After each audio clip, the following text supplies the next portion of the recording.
Hello जनाब, कैसे हैं आप? Welcome you all to GATE academy. तो दोस्तों, कैसे हैं आप सभी? उम्मीद करता हूं कि आप सभी बहुत बढ़िया हो और अपनी अपनी प्रिपरेशन के लिए एकदम सुपर्ब तरीके के साथ में लगे हुए हो।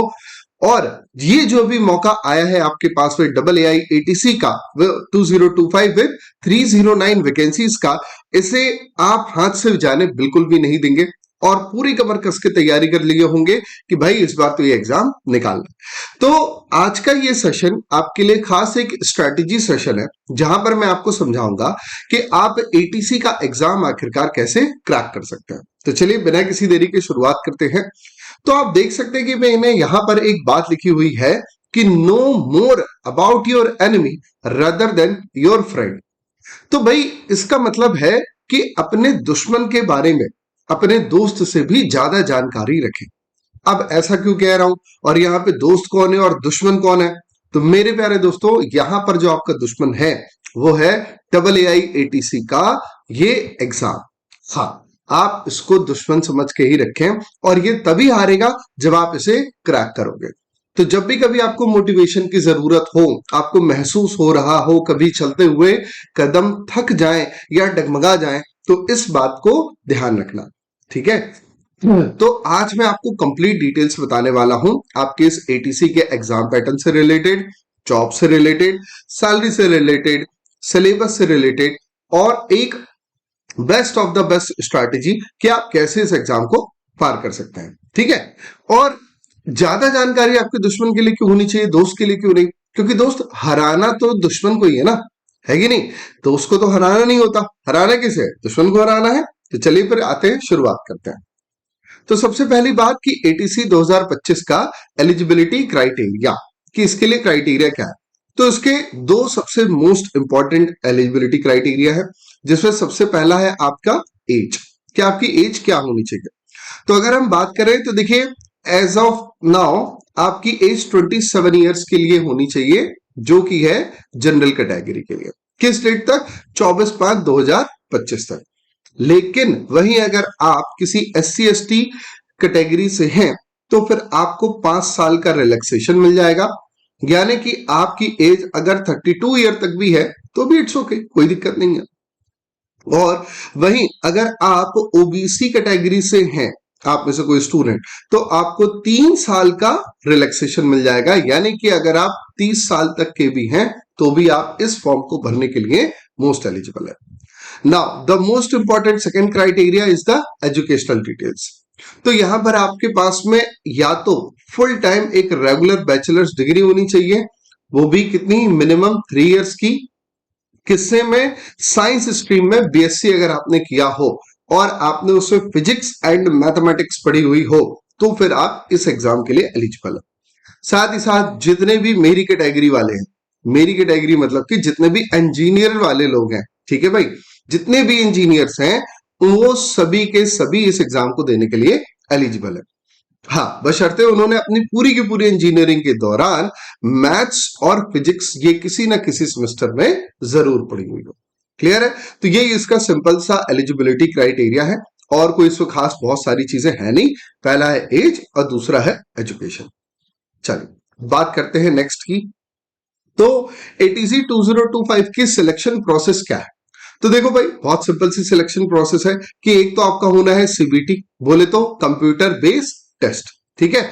जो कि for the post of junior executive air traffic controller, ATC यानी कि एयर ट्रैफिक कंट्रोलर। ये होता क्या है इसके बारे में बताऊंगा, नो नीड टू वरी। सारी कुछ चीजें मैं अच्छे से पहले एक्सप्लेन करूंगा, उसके बाद फिर मैं आपको स्ट्रैटेजी के बारे में बताऊंगा। Now there will not be any negative marking, ये पॉइंट सबसे इंपॉर्टेंट है। इसी पॉइंट की वजह से स्टूडेंट्स के एग्जाम निकलते भी हैं और रुकते भी हैं। अच्छा, निकलते तो ठीक है कि सर नेगेटिव मार्किंग नहीं हुई, तो निकल भी गया। रुकते क्यों है? रुकते इसलिए हैं क्योंकि मान लीजिए किसी क्वेश्चन में अगर स्टूडेंट कंफर्म नहीं है तो फिर वो पूरी कोशिश या पूरा एफर्ट नहीं लगाते। पूरी कोशिश या पूरा एफर्ट कैसा? देखो, किसी भी क्वेश्चन के बारे में अगर आपको करेक्ट आंसर नहीं पता है तो उसके भी कुछ स्टेप्स होते हैं कि आप कैसे एक करेक्ट आंसर तक पहुंच सकते हो। ठीक है? जिसमें सबसे पहला होता है भाई साहब keywords.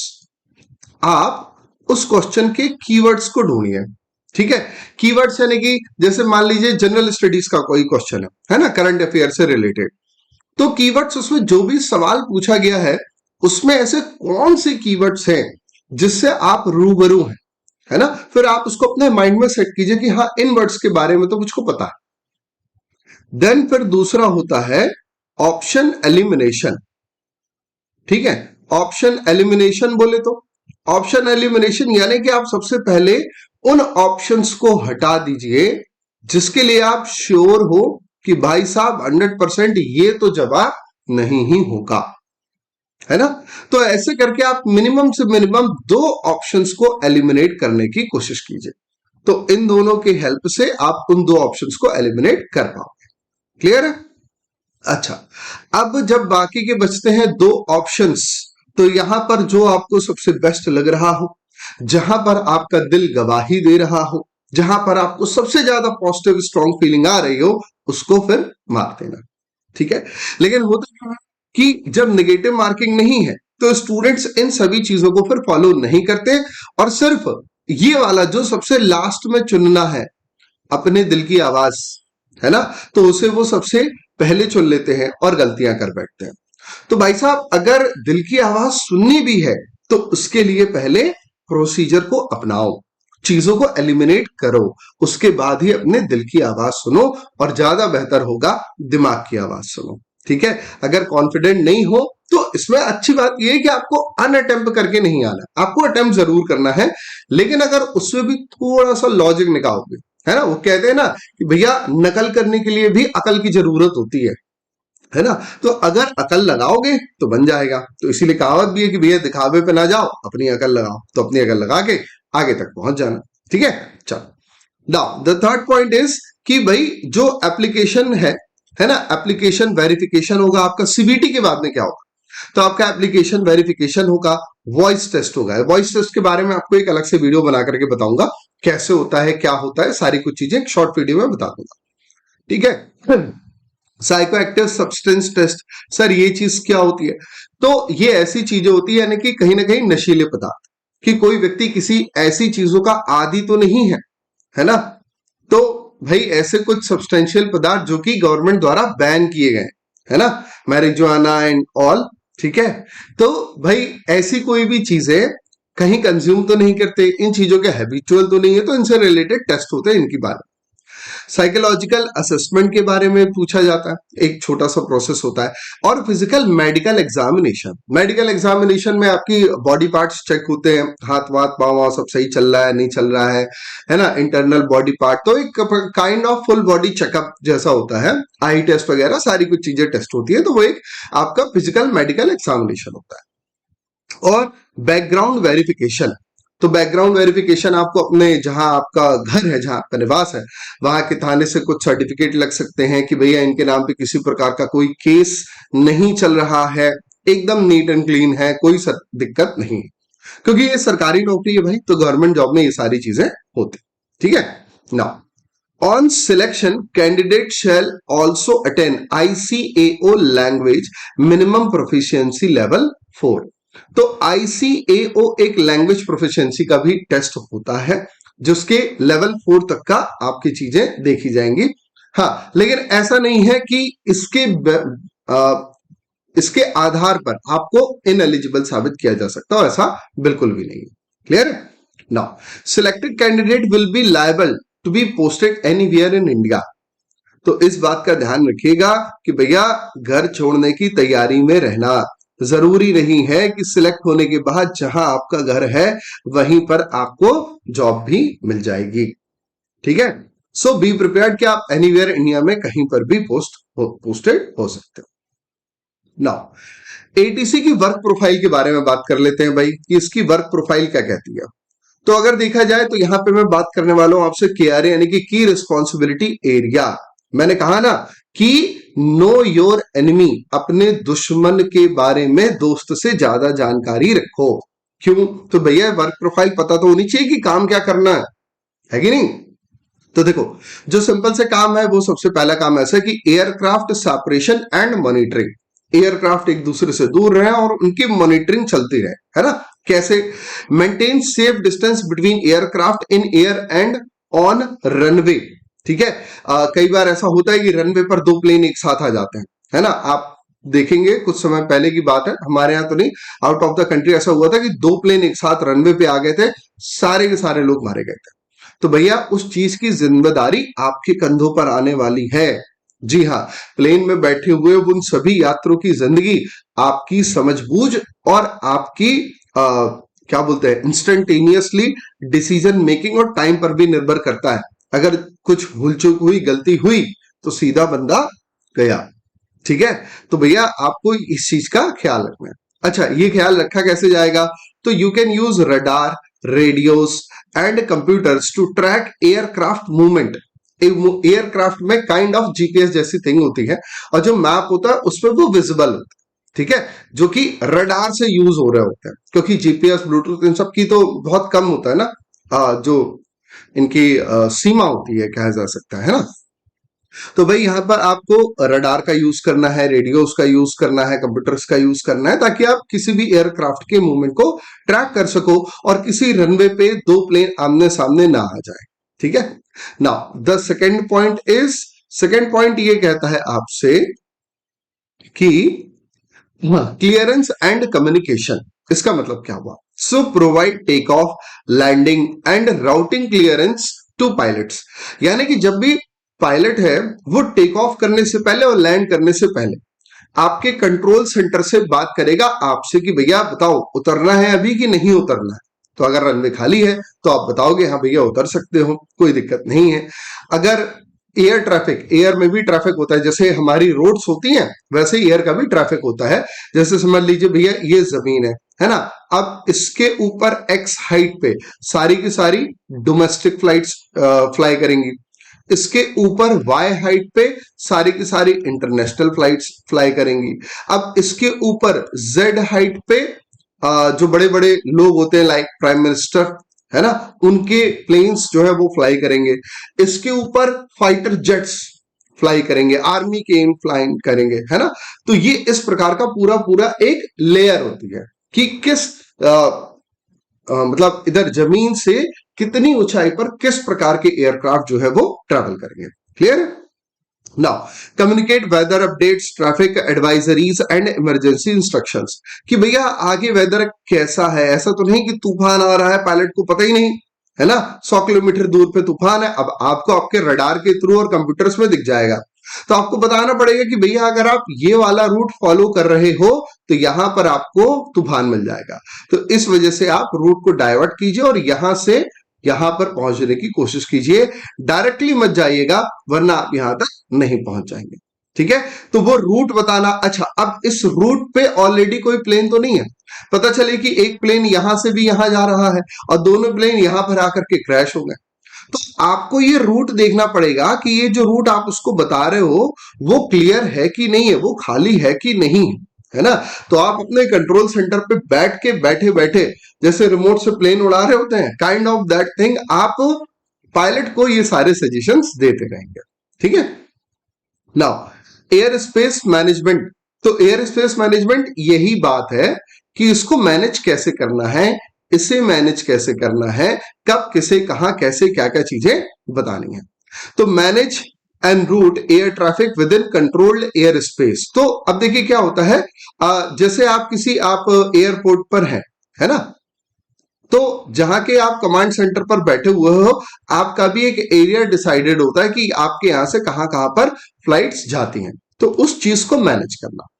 Coordinate with adjacent control centre and pilots. तो आपके आसपास में जो भी कंट्रोल सेंटर होंगे, है ना, कई कई सारे कंट्रोल सेंटर होते हैं, इनके साथ में मैनेज करना। अगर कोई इमरजेंसी लैंडिंग की फ्लाइट आई है, राइट, अगर कोई इमरजेंसी लैंडिंग की फ्लाइट आई है तो आप उस किसके बारे में इनको भी बताओगे कि भैया यहां पर इस वाले रनवे पे ये फ्लाइट इमरजेंसी लैंडिंग कर रही है, तो अभी आप किसी और फ्लाइट को यहां पर मत भेजना एटलीस्ट इतने टाइम लाइन तक, नहीं तो खेल खत्म। नाउ इमरजेंसी हैंडलिंग, यही चीज बता रहा था। Guide aircraft during emergency like engine failure. अब बताओ अगर इंजन फेलियर हो गया है ना, तो एक मूवी है जिसमें वो लोग है ना, तो वो एयरप्लेन उड़ा रहे होते हैं, ठीक है, अगर वो मूवी का नाम याद आ रहा हो आपको तो कमेंट करके बताइएगा। हाल फिलहाल मुझे याद नहीं आ रहा है। तो उसमें वो कहता है कि क्या आपको आपके प्लेन पे लाल बटन दिख रहा है? कहता है हाँ हाँ दिख रहा है, दबा दिया। फिर वो कहता है नहीं दबाना चाहिए था। क्यों? क्योंकि वो लाल बटन दबाने से इंजन ही बंद हो गया। तो मैं वो मूवी मिस कर रहा हूं, आप कमेंट करके बताइएगा अगर आपको याद आए कि वो कौन सी मूवी है। ठीक है, तो वो जो बंदा होता है वो वही होता है, एटीसी, एयर ट्रैफिक कंट्रोलर होता है। और वो पायलट को गाइड कर रहा होता है कि अगर आपको कोई प्रॉब्लम है तो आप कैसे उन चीजों से बच सकते हैं। ठीक है ना। वेदर वेदर डाइवर्जेंस, जो अभी मैंने डाइवर्जन के लिए बताया था कि भैया यहाँ मौसम खराब है, बारिश हो रही है, बिजली गिर रही है, ओले पड़ रहे हैं, तूफान आ गया है ना, जो भी चीजें है, सुपरमैन उड़ रहा है। So coordinate with ground staff, fire and rescue teams. अब अगर कहीं किसी प्लेन में कुछ दिक्कत हो गई है तो इन लोगों को पता कैसे चलेगा कि फटाफट वहां पर हमको फायर फाइटर्स की टीम भेजनी है ना, या ग्राउंड स्टाफ को अब सामान खाली करने के लिए जाना है, उनको पता कैसे चलेगा? तो आप पायलट से कम्युनिकेट करोगे और फिर आप इन लोगों को भी बताओगे कि भैया इतने बजे फ्लाइट आनी है, या यहाँ पर एक मेडिकल इमरजेंसी हुई है, एम्बुलेंस की नीड होगी, है ना, हार्ट से रिलेटेड है, किससे रिलेटेड है, जो भी चीज से रिलेटेड है इन्फॉर्म कर। Fifth one is the ground control. ये क्या कहता है कि direct aircraft while taxiing on runway and टैक्सीवेज।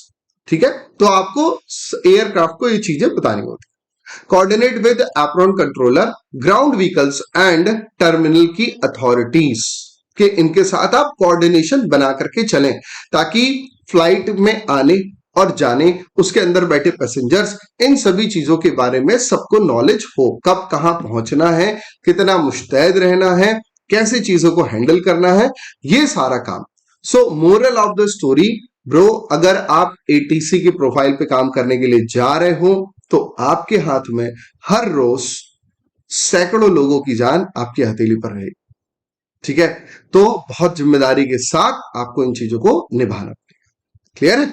चलो आगे बढ़ते हैं फिर इसी के साथ रेम्युनरेशन एंड ग्रोथ पार्ट, कि सर पैसा कितना मिलेगा ये सब तो ठीक है, समझ गए, कर लिया, लेकिन अब पैसे मिलेंगे कितने?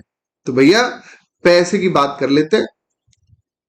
ठीक है, पैसे की भी बात अपन कर लेते हैं कि जो जूनियर एग्जीक्यूटिव है, ठीक है, जो जूनियर एग्जीक्यूटिव है, ये ग्रुप बी की पोस्ट से आप जा रहे हो E1 लेवल के साथ, 40,000 रुपए बेसिक के साथ में 3% बाकी चीजों के साथ 1,40,000 रुपए तक आपका जो मंथली पे आउट है वो जाता है। ठीक, तो इमोल्यूमेंट्स की अगर अपन बात करते हैं तो इन एडिशन टू बेसिक पे, ये आपका बेसिक पे का पे बैंड है। ठीक है, डियरेंस अलाउंसेस मिलते हैं। अभी जो 7वां वेतनमान आयोग आया है उसमें डीए जो है वो काफी बढ़ चुका है, बहुत बढ़िया तनख्वाह हो जाएंगी। इसके अलावा अलग 35% ऑफ बेसिक पे, तो एचआरए, तो बहुत सारी चीजें है ना, benefits with including CPF, gratuity आपको मिलेगी, सोशल सिक्योरिटी स्कीम्स मिलेंगी, मेडिकल बेनिफिट्स मिलेंगे, बहुत सारी चीजें आपके और आपके फैमिली के लिए। ठीक है, तो अप्रोक्सीमेटली जो आपका सीटीसी है, सीटीसी क्या होता है? बहुत जिनको पता हो वो कमेंट करके बता देना, जिनको नहीं पता हो तो मैं बता देता हूं। सीटीसी का मतलब होता है कॉस्ट टू कंपनी, यानी कि आपसे काम कराने में कंपनी को कितना पैसा खर्च होने वाला है, it is called as the CTC. Now CTC बिल्कुल अलग होता है, ठीक है, और जो इन हैंड सैलरी होती है ये बिल्कुल अलग होती है। कभी भी आप सीटीसी को इन हैंड मत समझिएगा। अगर आप यहां पर 13 लाख रुपीस पर एनम का सीटीसी समझ रहे हैं तो इसको सीधा सीधा 12 से डिवाइड करके ये मत समझ जाना कि इन हैंड लगभग 1 लाख रुपए के आसपास आ रहा है। ठीक है, 1 लाख के आसपास नहीं आएगा, उससे थोड़ा कम आएगा। अब इस पे क्या डिफरेंस होता है? क्योंकि यहां पर जो आपका मेडिकल है इसका प्रीमियम आपका कटेगा। ठीक है, अगर पीएफ हो तो वो कटेगा, किसी प्रकार के कोई टैक्सेस हो वो कटेंगे। ठीक है, तो ये सारी चीजें यहां से डिडक्ट होती है ना। अब इसके बाद अपन बात करते हैं आपके करियर ग्रोथ की, कि आपका करियर चलेगा कैसे। तो करियर ग्रोथ देखो भैया क्या कह रहा है कि जूनियर एग्जीक्यूटिव एटीसी, यहां से आप एंटर हो रहे हो। ठीक है, इसके बाद जब आपको पहला प्रमोशन मिलेगा तो फिर आप एटीसी के ऑफिसर रैंक में जाएंगे। दूसरा प्रमोशन जब आपको मिलेगा तो फिर आप सीनियर एटीसी में आएंगे। तीसरा प्रमोशन में आप एटीसी मैनेजर या फिर आप एयरपोर्ट डायरेक्टर की पोस्ट पे आ सकते हो विद एक्सपीरियंस। इसके बाद सर बेटा जब तक आप यहां से यहां तक पहुंचोगे तब तक रिटायरमेंट की उम्र आ चुकी होगी, ठीक है। या फिर भैया आप अंदर जाओगे तो और भी चीजें पता चलेंगी कि और क्या क्या बन सकते हो, ठीक है। मुझे भी बताना कि हाँ सर देखिए ये भी चीजें थी, ये भी बन सकता हूं मैं, या ये मैं बन गया हूं। Got it. चलिए आगे बताता हूं मैं आपको कि एटीसी का एग्जाम पैटर्न आपसे क्या कहता है, ठीक है। तो इस पे है भैया जी दो पार्ट, ये रहा आपका पार्ट 1 और ये रहा आपका पार्ट 2। तो पार्ट 1 कहीं ना कहीं है आपका नॉन टेक, ठीक है, और दूसरा पार्ट जो है वो है टेक, ठीक। अब यहीं से आपकी शुरू हो जाती है strategy. Most of the students जो ये नॉन टेक पार्ट है ये बहुत बढ़िया प्रिपेयर करके जाएंगे, ठीक है। कमियां कहां आएंगी या फिर पछाड़ने का मौका कहां मिलेगा आपको, इस टेक्निकल सेक्शन में, हाँ, ठीक है। तो अब इनकी प्रिपरेशन कर इससे करी जाएगी। तो देखो भाई जनरल इंटेलिजेंस एंड रीजनिंग के 15 सवाल होंगे 15 नंबर के, general knowledge and general awareness के 10 सवाल होंगे आपके पास में 10 नंबर के, इंग्लिश लैंग्वेज के होंगे आपके पास 20 क्वेश्चन 20 नंबर के, जनरल एप्टीट्यूड होगा आपके पास में 15 क्वेश्चन कहीं ना कहीं 15 नंबर के। जो ड्यूरेशन है ये आपके 120 मिनट का टेस्ट होगा 2 घंटों का। और मैं सही बता रहा हूं जब आप एग्जाम देने बैठोगे ना आपको हवा ही नहीं लगेगी कि 120 मिनट गायब कहां हो गए। उस वक्त पता नहीं कैसे घड़ी की जो सुइयां है बड़ी तेजी से चलने लग जाती है मेरे दोस्त, हाँ सही बता रहा हूं, बहुत तेजी से फिर ये घड़ी की सुइयां चलती हैं और 120 मिनट खत्म हो जाते हैं। नाउ स्कोरिंग चीजें आपको बचाएंगी कहां पे, मैथ्स 30 नंबर और फिजिक्स भी है 30 नंबर। और जैसा कि मैं आपको पहले ही बता चुका हूं कि यहां पर कोई भी नेगेटिव मार्किंग नहीं होनी, तो तुक्के भी अकल के साथ चलाने हैं, नकल भी करनी है तो अकल से करनी है, ठीक है। तो यहां से अब हम स्ट्रैटेजी आपकी बनाना शुरू कर रहे हैं। नाउ मैंने लास्ट प्रीवियस ईयर के पेपर्स का एनालिसिस किया कि ऐसे कौन कौन से टॉपिक्स है जहां से सबसे ज्यादा क्वेश्चंस देखे जा रहे हैं ऑन रेगुलर बेसिस, और इसी को आप कहीं ना कहीं अपना सिलेबस भी समझ सकते हैं, ठीक है। तो स्ट्रेटेजी का पॉइंट नंबर 1 है PYQ एनालिसिस, ठीक है मेरे दोस्त। क्या भाई साहब, PYQ एनालिसिस।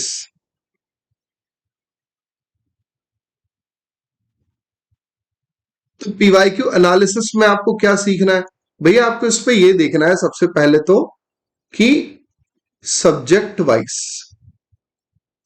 वाइज के अंदर में टॉपिक वाइज ऐसी कौन कौन सी चीजें हैं, टॉपिक वाइज ऐसी कौन कौन सी चीजें हैं जिसमें आप मिनिमम टाइम लेकर के, ठीक है, जिसमें आप मिनिमम टाइम लेकर के चीजों को सॉल्व कर सकते हो, है ना, जिसमें आप किसी प्रकार की कोई शॉर्ट ट्रिक यूज कर सकते हो, ठीक है। जैसे कि अगर मैं रीजनिंग में बात कर रहा हूं यहां सिलॉक्स की, बहुत इंपॉर्टेंट टॉपिक है सिलॉक्स एंड वेन डायग्राम, ठीक है। अब इसके जो सवाल है ये हार्ट टू हार्ट 10 से 12 सेकंड में सॉल्व हो जाता है, इससे ज्यादा समय नहीं लगता अगर आपकी प्रिपरेशन है तो, ठीक है। टाइम टेकन चीजें कौन सी हैं, सिटिंग अरेंजमेंट है, पजल है, डेटा सफिशिएंसी है, ये सब चीजें टाइम टेकन है। कहीं ना कहीं कोडिंग डिकोडिंग भी, अब अगर आपको कोडिंग डिकोडिंग पढ़ना है तो सबसे पहले तो आपको अल्फाबेट्स की प्लेस वैल्यूज रटी हुई होनी चाहिए, है ना। ऐसा नहीं है कि अब आप वहां गिन रहे हो कि अच्छा भैया वी क्या होता है, पी की प्लेस वैल्यू क्या है, प्लेस वैल्यू समझ रहे हो ना, कि अगर ए को अपन 1 काउंट करें और जेड को 26 काउंट करें तो कौन सा लेटर किस पोजीशन पे आता है वो उसकी प्लेस वैल्यू कहलाती है, ठीक है। और इसी प्रकार इसकी रिवर्स प्लेस वैल्यू भी होती है लेटर्स की, है ना, यानी कि जहां पर जेड 1 काउंट हो रहा हो और ए 26 काउंट हो रहा हो, ठीक है। क्लियर हो गया, अच्छा बहुत बढ़िया बात है। तो है ना, कोडिंग डिकोडिंग का ये क्वेश्चंस हो गए, तो प्लेस वैल्यू आज है तो खटाखट बन जाएंगे, ठीक है। डायरेक्शन एंड डिस्टेंस, मैं सही बता रहा हूं आपको, डायरेक्शन एंड डिस्टेंस के अगर सवाल है तो ऐसे बहुत कम लोग हैं जिन्हें इसे सॉल्व करने की ट्रिक आती है। मैक्सिमम लोगों को ये सवाल कम से कम 2 से 3 मिनट लेकर के जाते हैं। मेरा चैनल पे डायरेक्शन डिस्टेंस के शॉर्टकट का वीडियो अवेलेबल है, एक बार देख लेना, ये 1 से 3 मिनट का टाइम रिड्यूस होकर के 20 से 30 सेकंड में नहीं आ गया तो भैया बता देना, ठीक है। नाम बदलने की बात नहीं करूंगा, मेरे को बता देना, मैं ट्रिक सिखा दूंगा आपको, ठीक।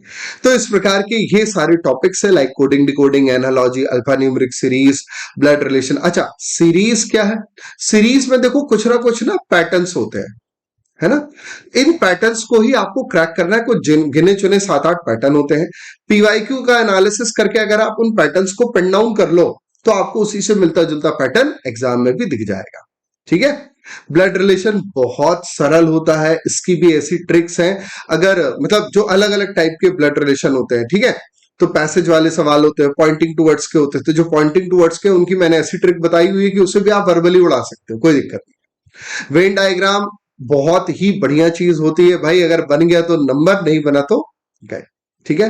तो इसकी स्ट्रेटेजी में क्या आ गया आपके पास है, पीवाईक्यू आपको एनालिसिस करना है, सब्जेक्ट वाइज तो रीजनिंग है, टॉपिक वाइज आपको टॉपिक से देख लेने हैं, पुराने पेपर कलेक्ट कर लो, उस पर देख लेना कि पर्टिकुलरली किन टॉपिक से कौन कौन से क्वेश्चन आ रहे हैं। तरीका क्या होगा, आपने एक पेपर उठाया, आपको पता है 15 क्वेश्चन है, पहला क्वेश्चन देखा भैया ब्लड रिलेशन से, ब्लड रिलेशन लिख लिया, उसके नीचे 1 लिख लिया। दूसरा क्वेश्चन डायरेक्शन से है, 1 लिख लिया, ठीक है। तो अब यहां पर लिखा भैया सिटिंग अरेंजमेंट से कोई क्वेश्चन नहीं आया तो यहां 0 हो गया। तो ऐसे करते हुए आप एनालिसिस करके देखो और फिर वेटेज चेक कर लो किस पॉइंट से सबसे ज्यादा आ रहा है, ठीक है। हाँ, इस प्रोसेस में आपको 1 दिन का समय लगेगा, 1 दिन से ज्यादा का समय बिल्कुल भी नहीं लगने वाला, और मैं कोशिश करूंगा कि ये एनालिसिस मैं आपके लिए ला करके दे दूं, ठीक है। नॉन टेक का एक कंप्लीट एनालिसिस मैं आपको ला करके दे दूंगा कि ऐसे कौन से टॉपिक हैं जिनमें पीवाईक्यू में अब तक सबसे ज्यादा चीजें पूछी गई, ठीक है। और कोशिश करूंगा कि वो सेशन में लाइव लेकर के आ सकूं, ठीक है, ताकि बातचीत हो सके ना। दूसरे सब्जेक्ट की तरफ अपन आगे बढ़ते हैं जो कि है न्यूमेरिकल एप्टीट्यूड, है ना। इसमें आपको सबसे ज्यादा चीजों में क्या ध्यान देनी है, तो नंबर सिस्टम आपने पढ़ा ही हुआ होगा बहुत बढ़िया तरीके के साथ में, रेशियो एंड प्रोपोर्शन, इससे कई सारे टॉपिक्स जुड़ते हैं।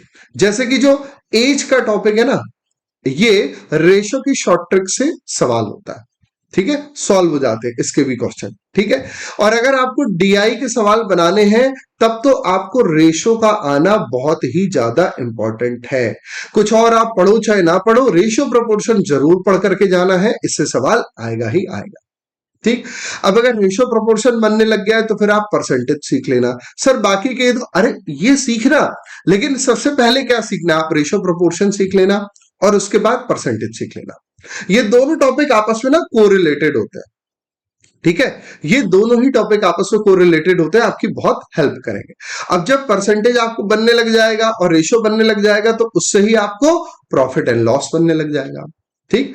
अगर आपको प्रॉफिट एंड लॉस समझ में आ गया तो SICI भी समझ में आ जाएगा। और मेरी बात ध्यान से सुनना, इसमें कंपाउंड इंटरेस्ट ज्यादा आसान होता है, ठीक है।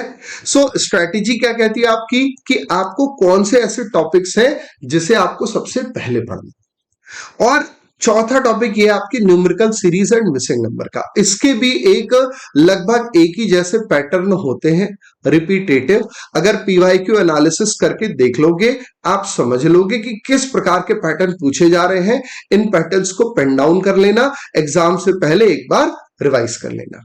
हाँ, रिवीजन भी स्ट्रेटेजी का ही एक हिस्सा होता है, ठीक है दोस्त। तो यही स्ट्रेटेजी आपको फॉलो करनी है। सबसे इंपॉर्टेंट है पीवाईक्यू एनालिसिस, ठीक है। टॉपिक वाइज निकालना, सबसे ज्यादा किस टॉपिक से क्वेश्चन आए हैं, क्या पैटर्न रिपीट हो रहे हैं, यही सारी की सारी बातें most of the most important है। डीआई आने की कम संभावना है, लेकिन अगर आई तो आपको 100% मार्क्स देकर के जाएगी, क्योंकि बहुत सरल होता है। सिंपल सिंपल सी डीआई के कॉन्सेप्ट्स पढ़ लेना, सीख लेना, कोई दिक्कत नहीं है, ठीक है। स्पीड, टाइम एंड डिस्टेंस के अंदर ही आपका टाइम एंड वर्क आ जाता है, बोट एंड स्ट्रीम है, पाइप एंड सिस्टम है, ठीक है।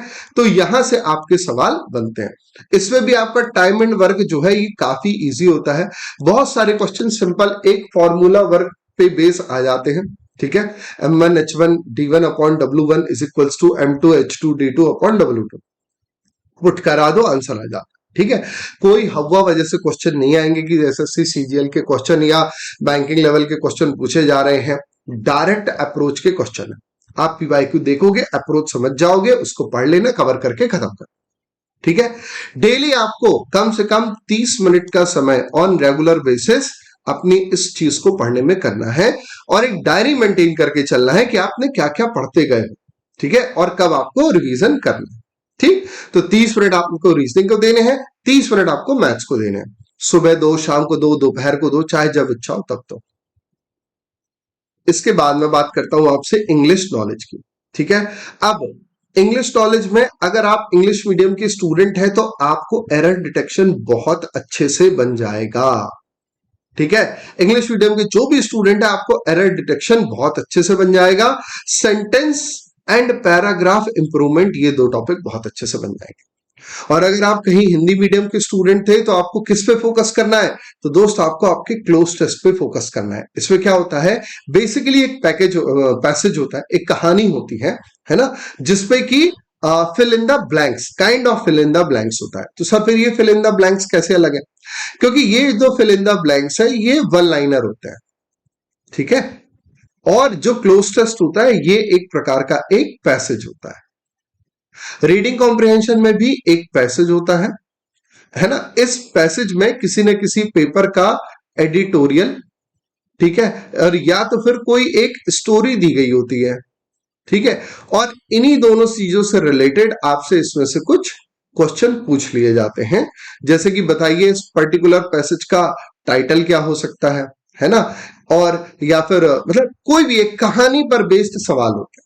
ठीक, ये आपको बहुत आराम से बन जाएगा। इसकी प्रिपरेशन के लिए क्या करनी है, तो वही सबसे कॉमन बात, सबसे पहले तो आपका पीवाईक्यू एनालिसिस देखो किस टॉपिक से सबसे ज्यादा कहां से सवाल आ रहे हैं। अगर रही है बात सिनोनिम एंटोनिम की तो इसके पीछे बहुत ज्यादा टाइम देने की आवश्यकता नहीं है, क्योंकि अगर बनना होगा तो बन जाएगा, नहीं बनना होगा तो नहीं बन पाएगा, चाहे कितना भी पढ़ लो। क्लियर है। हाँ, वोकैबुलरी के पीछे बहुत ज्यादा नहीं भागना है, जितना आ रहा हो ठीक है, नहीं आ रहा हो कोई टेंशन नहीं। ठीक, क्योंकि वोकैब आजकल बहुत ज्यादा पूछी भी नहीं जा रही है, ठीक है, ओल्ड पैटर्न पे वो जाता जा रहा है, क्योंकि यार एग्जाम पेपर सेट करने वालों को समझ में आ रहा है भैया ये वर्ड मीनिंग याद करके बच्चा क्या ही कर लेगा। ठीक है, तो पीवाईक्यू आप देखो, इनके पैटर्न को समझने की कोशिश करो, आप देखोगे तो आपको एक कॉमन पैटर्न इन सब में नजर आ जाएगा और उसी के अकॉर्डिंगली प्रिपरेशन करना। ठीक, अच्छा, अब इंग्लिश को बेहतर करने के लिए क्या किया जा सकता है। ठीक है, तो देखो भैया, आपसे मैक्सिमम बच्चे एंड्रॉइड फोन चला रहे होंगे, ठीक, उसमें एक है जेमिनाई। जेमिनाई से वर्चुअली आप बातचीत करो, ठीक है, थोड़ी देर आप उससे बातचीत करो, किसमें, इंग्लिश लैंग्वेज में। कोई भी एक करंट का मुद्दा उठा लो, जैसे अगर आपको स्पोर्ट्स पसंद है आप आईपीएल उठा लो, पॉलिटिक्स पसंद है तो जो भी आप अभी करंट के मुद्दे जो चल रहे हैं उन पॉलिटिक्स को उठा लो, ठीक है। मूवीज पसंद है, बॉलीवुड के बारे में पता है तो मूवीज की गपशप वाली चीजें उठा लो और इस जेमिनाई से बात करो, ठीक है, इंग्लिश में बात करो। इससे आपका हेजिटेशन दूर होगा, चीजें कैसे कहनी है कैसे समझनी है वो दूर होगी, ठीक है। और कोई भी एक सस्ता सा, है ना, सस्ता वाला इंग्लिश न्यूज़पेपर पढ़ लो, कोई सा भी, ठीक, थोड़ा सा पढ़ लो, 1 से 2 पेज पढ़ लो, या फिर एप्स डाउनलोड कर लो, उस पर थोड़ा सा सवेरे सवेरे जब आप फ्रेश हो रहे हो फोन लेकर के जाते ही होंगे, है ना, तो उस टाइम पे रील्स या कुछ और चलाने से अच्छा है एक बारी आप इन शॉर्ट्स करके भी एक ऐप है, ठीक है, तो इन शॉर्ट्स ऐप पर आप न्यूज को स्क्रॉल कर लो, जो भी आया हुआ है उससे पढ़ लो। इससे दो फायदे होंगे। पहला क्या, आपका देखो एक तो है ना दोस्त करंट अफेयर तैयार हो जाएगा, ठीक है, जो कि करंट अफेयर्स है वो आपके तैयार हो जाएंगे, प्लस आपकी इंग्लिश भी इंप्रूव हो जाएगी। So this is the strategy to improve your English knowledge, ठीक है। और इस तरीके से आप 20 में से कम 15 से 16 नंबर पक्के मार दोगे, और जो इंग्लिश मीडियम वाले बच्चे हैं वो 20 में से 20 भी मार सकते हैं, कोई बड़ी बात नहीं, ठीक है। तो इस स्ट्रैटेजी को फॉलो करना आप इंग्लिश नॉलेज एंड कॉम्प्रिहेंशन के सिलेबस के लिए आपके लिए बहुत फायदेमंद होगी। क्लियर है, ठीक। अब बात करते हैं अपन जनरल नॉलेज एंड अवेयरनेस की। तो इसमें देखो क्या क्या चीजें पूछी जाती हैं, ठीक है।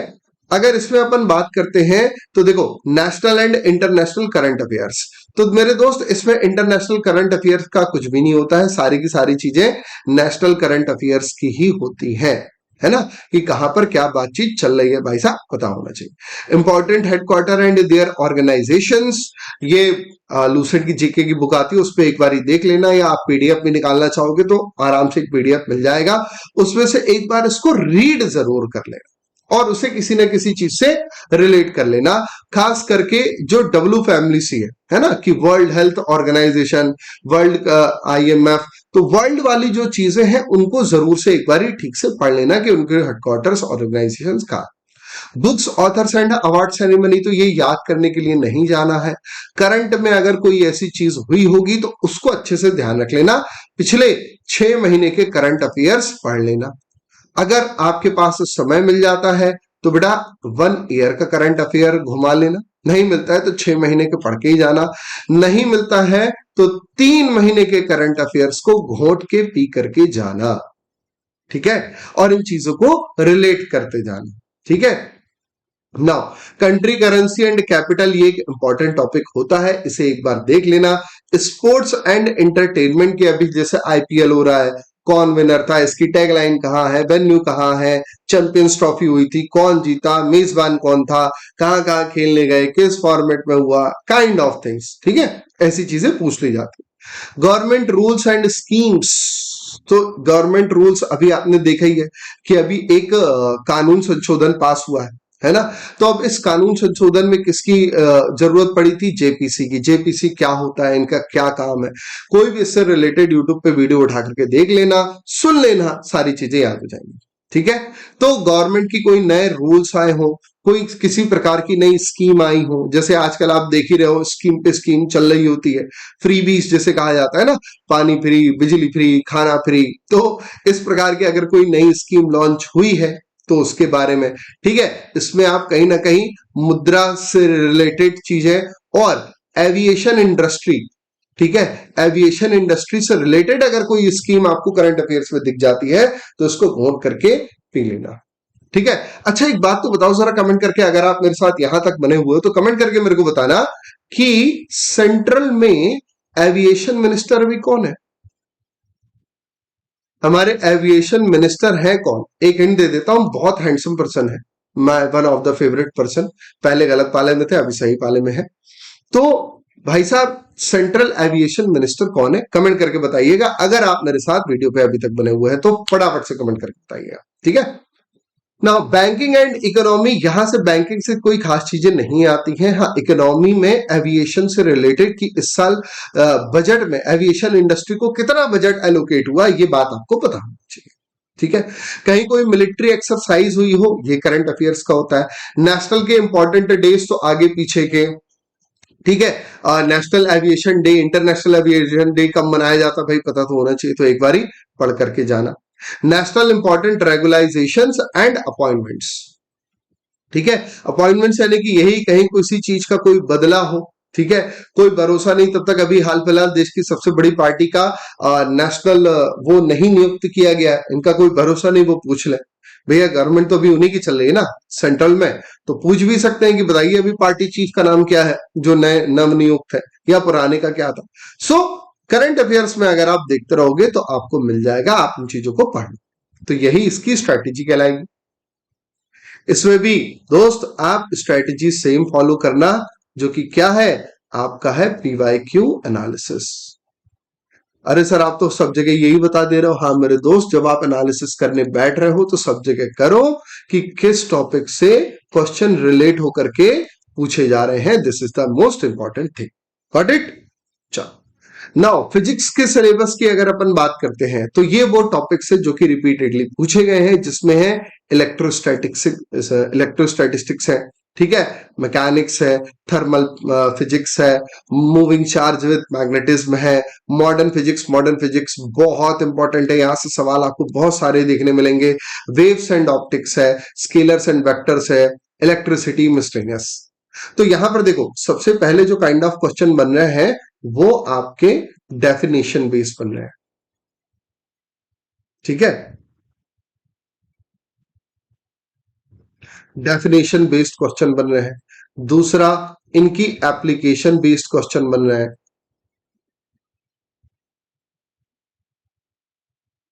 है ना, एप्लीकेशन बेस है।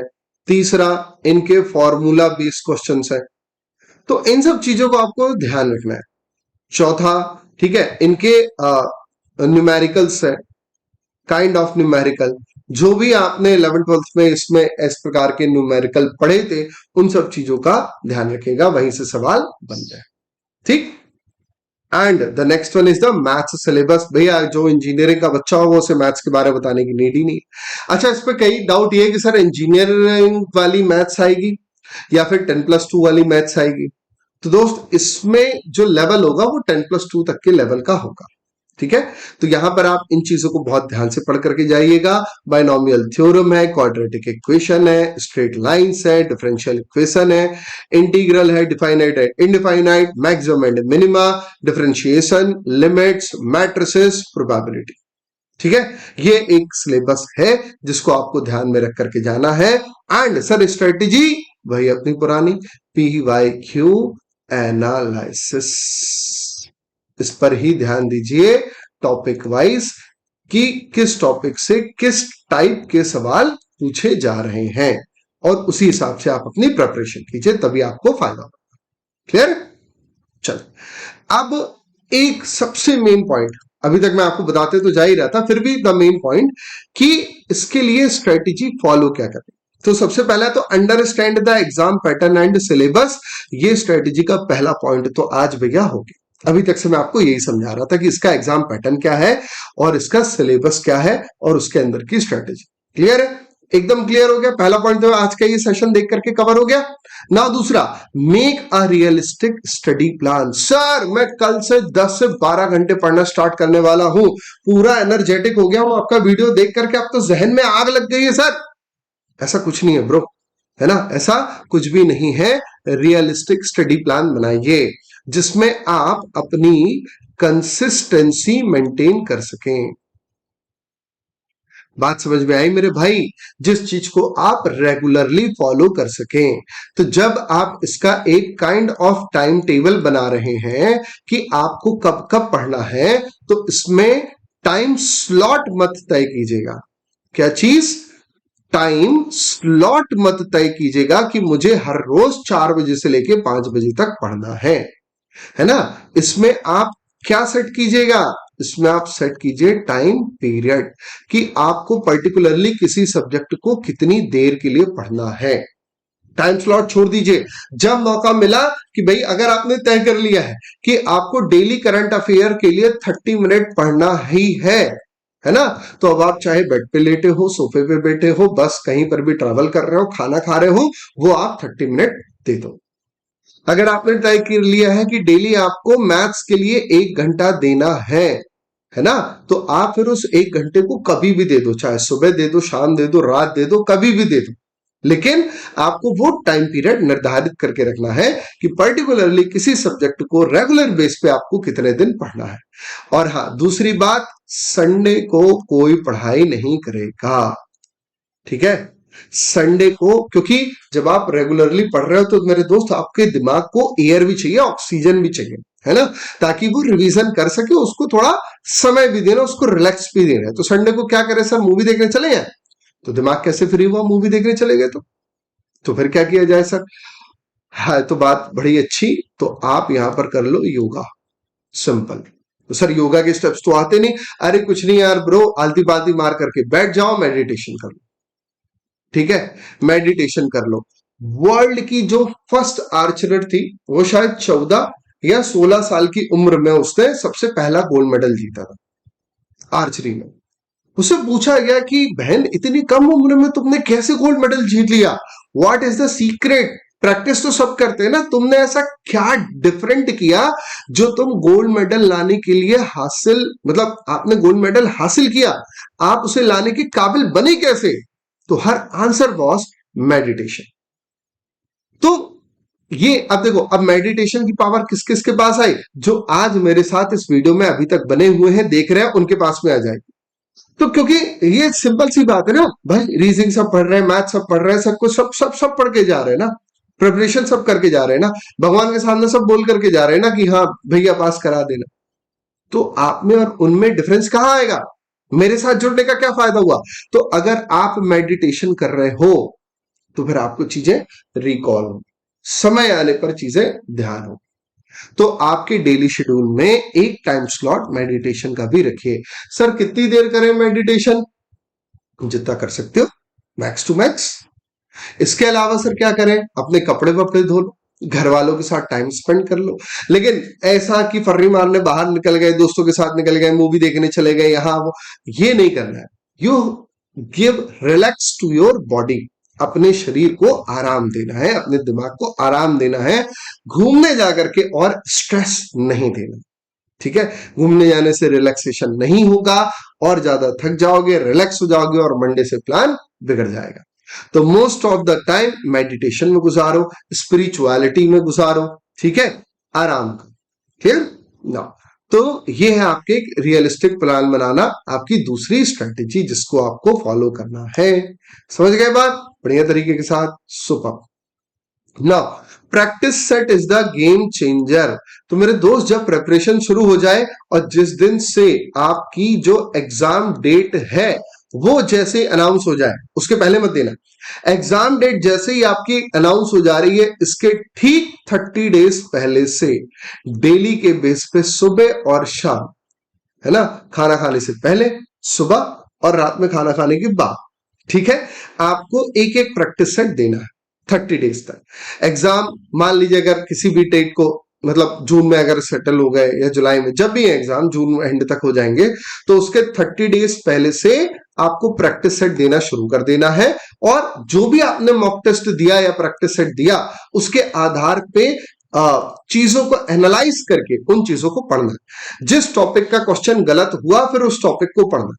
तो जब तक एग्जाम डेट्स अनाउंस नहीं हो रही है, तब तक नॉर्मली पढ़ते चलो पीवाईक्यू एनालिसिस से। जैसे ही एग्जाम डेट अनाउंस हो जाती है, आप अपना प्रैक्टिस सेट देना शुरू करो। आप, कई बच्चे ऐसे होंगे, सर प्रैक्टिस सेट कैसे दे ले, तब तक तो पूरा पढ़ा ही नहीं है। हाँ, तो मेरे दोस्त, आपको पता चलेगा प्रैक्टिस सेट मॉक टेस्ट देने से कि किस टॉपिक में कितनी गहराई तक आपको पढ़ना है। क्लियर? चलो, बहुत बढ़िया, शाबाश।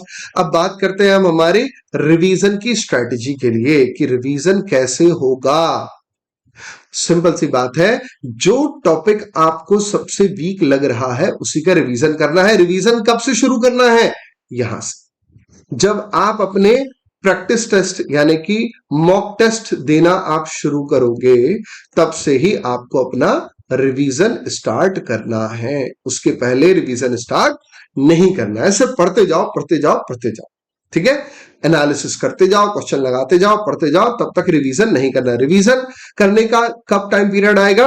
तो दोस्त मेरे, रिवीजन करने के लिए ये 30 डेज मिलेंगे जब एग्जाम डेट आ जाएगी और आप मॉक टेस्ट देना शुरू करेंगे, उसके बाद से ही देना है, ठीक है। और सबसे इंपॉर्टेंट स्ट्रैटेजी जो कि गोल्ड मेडलिस्ट अपनाते हैं, क्या स्ट्रैटेजी है सर? कौन सी अपनाते हैं? ये रही स्ट्रैटेजी। क्या है? स्टे काम, शांत रहे, कॉन्फिडेंट रहे। ओवर कॉन्फिडेंस और कॉन्फिडेंट में यही फर्क है। कॉन्फिडेंट इंसान बार बार चीजों को पढ़ता है, रिपीट करता है, जो मैं सिखा रहा हूं वो करके जाता है। ओवर कॉन्फिडेंट इंसान कुछ नहीं करके जाता, जो मन में आ रहा हो करता है, ठीक है। फोकस्ड, फोकस रखना सबसे ज्यादा जरूरी है, ठीक है मेरे दोस्त, कि आपका फोकस क्या है। अगर आप फोकस से हिले तो गए। अब देखो, फोकस सेट कैसे किया जाता है। फोकस और फ्लो, ये दोनों ही चीजें आपस में कोरिलेटेड है, ठीक है। फ्लो बना रहेगा तो फोकस लगा लगेगा, और अगर आपका फोकस है तो फ्लो बना रहेगा, ठीक। अब फॉर एन एग्जाम्पल, ओलंपिक्स में कभी भी, जो अगर मान लीजिए एक रेस होनी है, ठीक है, तो जो रेसर है वो कभी भी उसके रिजल्ट के बारे में नहीं सोचता। कैसा रिजल्ट? कि अगर मैं जीत गया तो मेरे को गोल्ड मेडल मिल जाएगा, मुझे पैसे मिल जाएंगे, फैमिली अच्छी हो जाएगी, मुझे फेम मिल जाएगा, मैं फेमस हो जाऊंगा, मैं ऐसे साइन करूंगा। नहीं, ठीक है। आपको रिजल्ट के बारे में आपने जैसे ही सोचा, गड़बड़ हो गई। मैं आपको बता रहा हूं, हमारे नीरज चोपड़ा साहब है ना, जेवलिन थ्रोवर, तो जीतने के बाद उनके पास में बहुत सारे एडवर्टीजमेंट आ गया, ये आ गया, वो आ गया, है ना, सब कुछ करते गए, उनका एक गेम खराब हो गया। उन्होंने सारे कॉन्ट्रैक्ट्स कैंसिल कर दिए, गायब हो गए, बाल बाल कटवा लिए, बिल्कुल गायब हो गए, और फिर से फोकस पे आ गए। और फोकस क्या है? मुझे उस दूर तक भाला फेंकना। फेंकने के तरीके क्या होंगे? मुझे इस तरीके से भाला फेंकना है, पीछे से हाथ घुमा करके फेंकना है। वो उस चीज पे फोकस करना शुरू किया और उस फ्लो में चले गए। देखो दोस्त, फ्लो वो चीज होती है जिसपे आप लगे हो और आपको समय का पता ही नहीं चल रहा। जैसे कि जो भी बच्चा मेरे साथ शुरू के लेके आखिरी तक अभी तक जुड़ा हुआ है, कमेंट करके बताइएगा, बस लिख दीजिएगा I am focused, there is my flow. ठीक है, I am focused, there is my flow, ये लिख करके बता देना, मैं समझ जाऊंगा कि आप अभी तक जुड़े हुए। सो this is the overall strategy, how can you crack AAI ATC 2025। ठीक है, चलिए आगे बढ़ते हैं। अब क्या बचा सर? अब कुछ नहीं, आपके लिए हमारे प्यारे सर ने एक एग्जाम मतलब चीजें लेकर के आए हुए हैं। भाई क्या चीजें लेकर के आए हैं उनको देख लो। ठीक है, सो रिकॉर्डेड लाइव कोर्स आपके लिए लेकर के आए हैं। इसमें क्या क्या फैसिलिटीज है? 100% देखो भैया, एक तो आपका सिलेबस कवर हो रहा है। ठीक है, 100% आपका सिलेबस कवर हो रहा है। ठीक, इसके अलावा और क्या चीजें हैं? HD में वीडियोस है, आपको देखने सुनने पढ़ने में कोई दिक्कत नहीं जाएगी। सारे के सारे PYQ आपको इसमें मिल जाएंगे with the help of answer की, यही तो इंपॉर्टेंट है। ठीक है, स्टडी एनी टाइम एनीवेयर। मैंने आपसे कहा ना कि आपको स्टडी टाइम फिक्स नहीं करना है, टाइम स्लॉट नहीं बनाने हैं, स्टडी टाइम पीरियड बनाना है ना, टाइम स्लॉट नहीं, टाइम पीरियड। ध्यान रखना, टाइम का स्लॉट बुक नहीं करना है, टाइम पीरियड बुक करना है कि कितनी देर के लिए आपको चीजें पढ़नी। 2000 से ज्यादा आपके पास प्रैक्टिस सेट है, प्लस 1 ईयर की कोर्स वैलिडिटी और एक अनबिलीवेबल प्राइस ओनली ऑन 999। ठीक है मेरे दोस्त, ओनली ऑन 999 आपके लिए। ठीक है, सो आगे बढ़ते हैं। Thank you very much for the today session. मैं उम्मीद करता हूं कि आपके लिए ये सेशन बहुत इंपॉर्टेंट रहा होगा, आपको कई चीजें सीखने मिली होंगी। और मेरे दोस्त ये बात ध्यान रखिएगा कि जो भी आपने आज मेरे साथ सीखा है इसे इंप्लीमेंट जरूर करना, तभी आपका रिजल्ट आ पाएगा। ठीक है, so thank you very much. बने रहिए मेरे साथ, GATE एकेडमी के साथ, फिर होगी मुलाकात। जय हिंद।